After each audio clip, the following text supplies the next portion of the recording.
everyone, Darren here, and on today's episode of WoTC Academy, we're going to look at how to play the Tier 10 Russian medium tank, the K-91.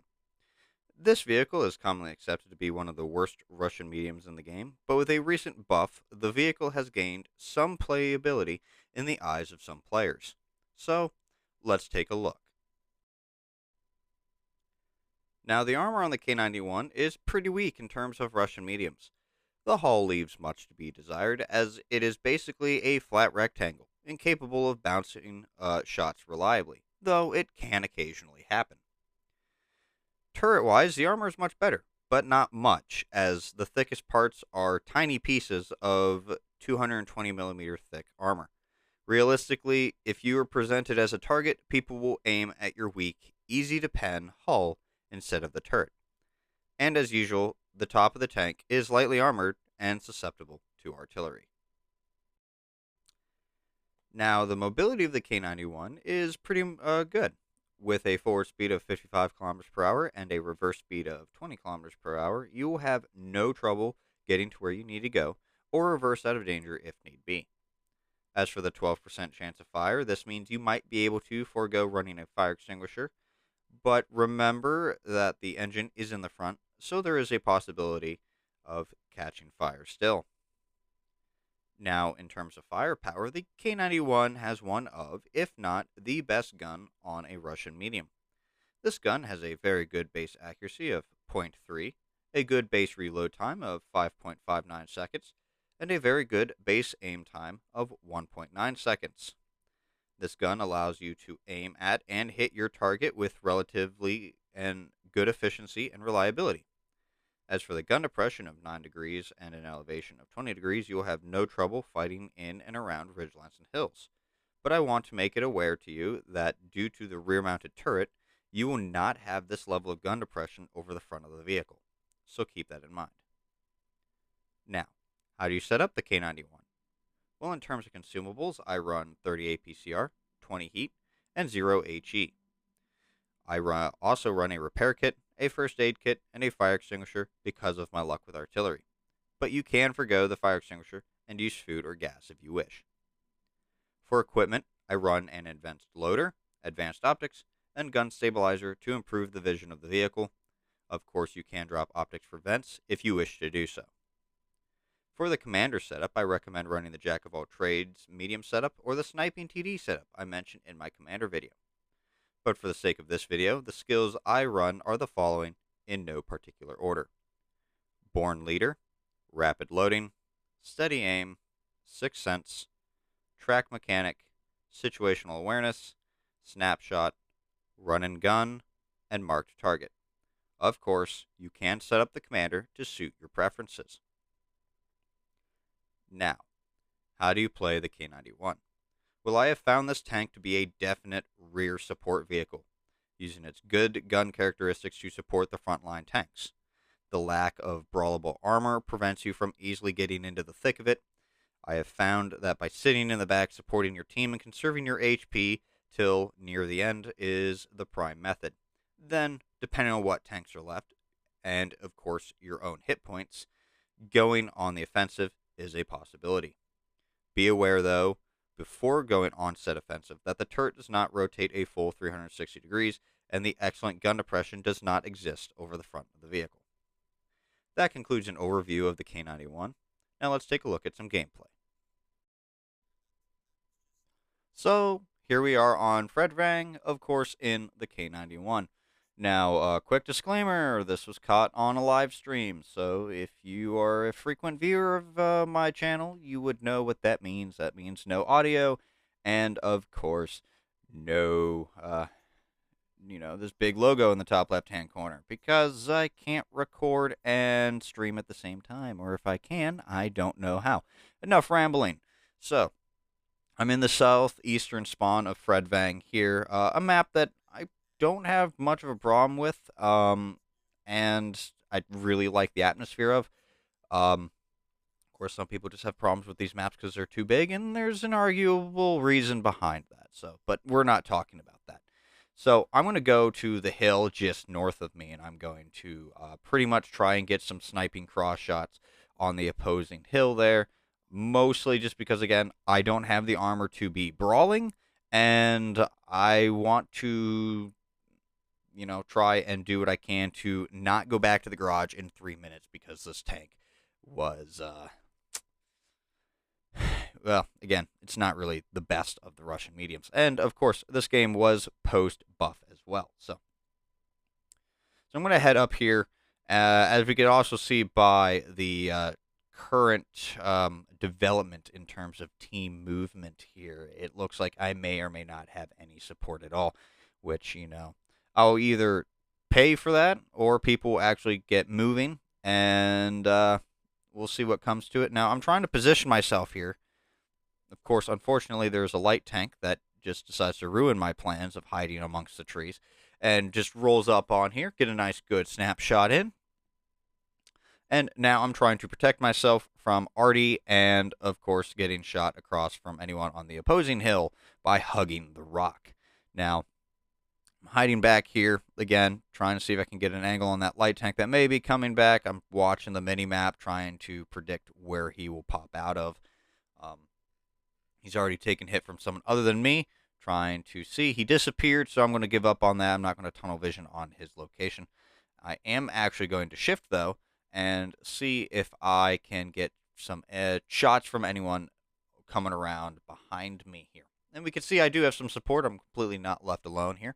So I'm going to shift position here and try and support them because I cannot afford to have my rear end completely exposed to an enemy. So, again, trying to shoot things. I rarely play this vehicle, so it's still trying to get used to exactly how the thing functions.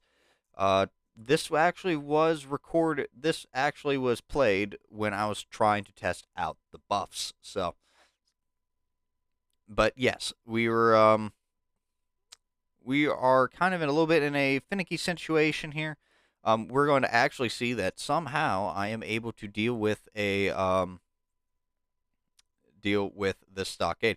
Now, I was a little shocked here. Is like, it does not feel like 9 degrees of gun depression at all, but, it seems to me that it was enough gun depression to allow me to fight the stockade with actual relative ease. He wasn't able to get any good shots on me without completely exposing himself here. So, and light tank comes around behind. I got to help out my light tank buddy because right now he is my rear security. I cannot afford to be on this hill alone. So I'm going to forget the stockade because the stockade seems to be rethinking life decisions, and I'm going to put pressure on this light tank, and I'm just going to follow him. I'm using my good reload, good gun to just completely put shots into him and remind him what he did was a big mistake.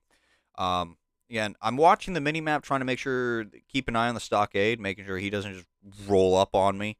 So I wanted to help out the group right down below me, see if I could do anything to alleviate the pressure. And now I'm going to push up here and see if I can finish off the stockade or reclaim a position if he did leave. Stockade seems to still be there. I'm just going to roll up, put another shot into him, back off, reload. It seemed like the stockade was mostly just auto-aiming or RB-RTing and just was not thinking critically or tactically at the time of the engagement with me. So I'm also going to push up with these light tanks and provide backup and support for them. Put a good shot into that light tank, I believe is a Tusk.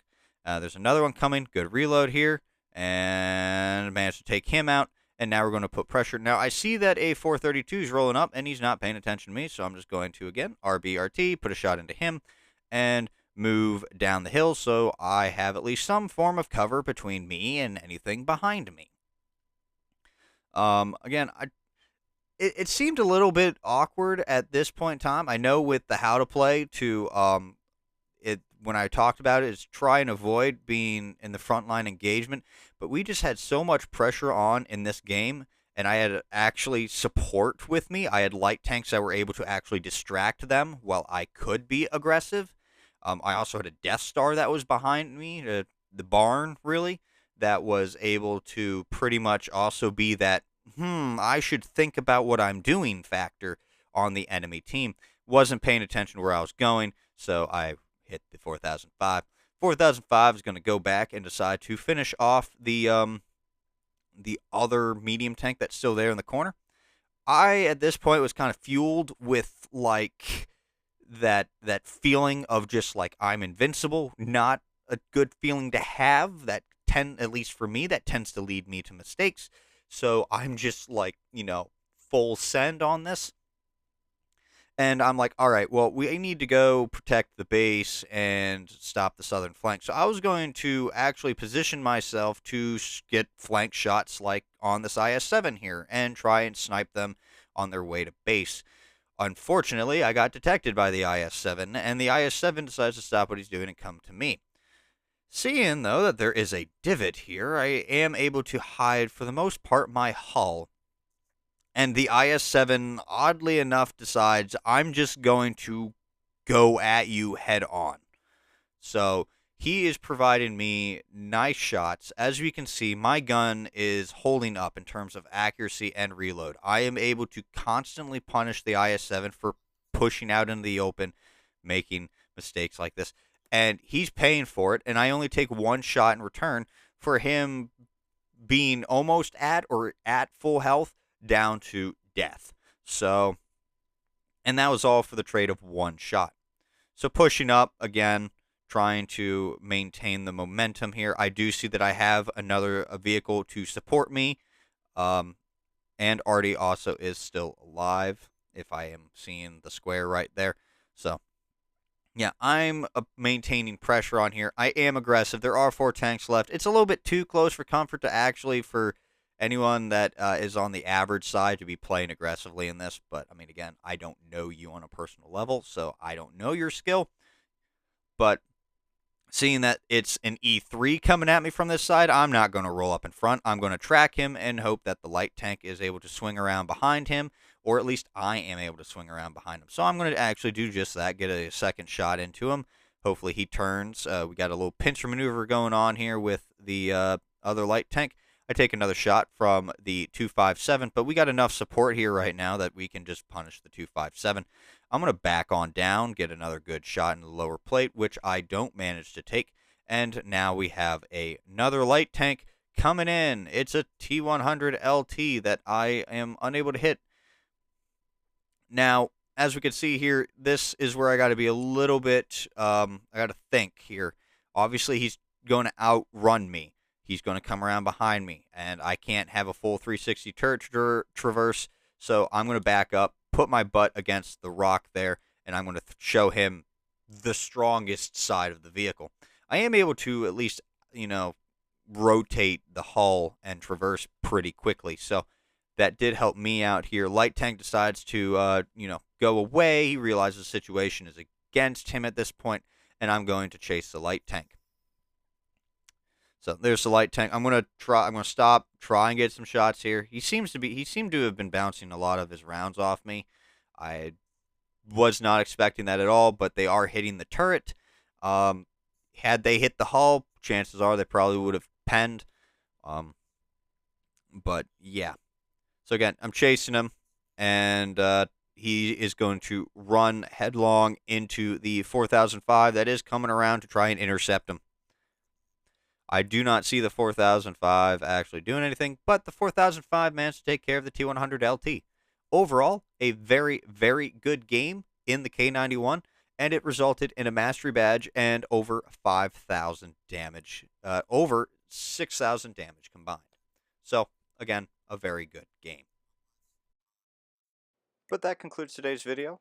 I'd like to thank you all for watching. If you enjoyed this video, hit that thumbs up, and if you want to see more videos like this one, don't forget to subscribe. But until next time, this has been Darren of WoTC Academy.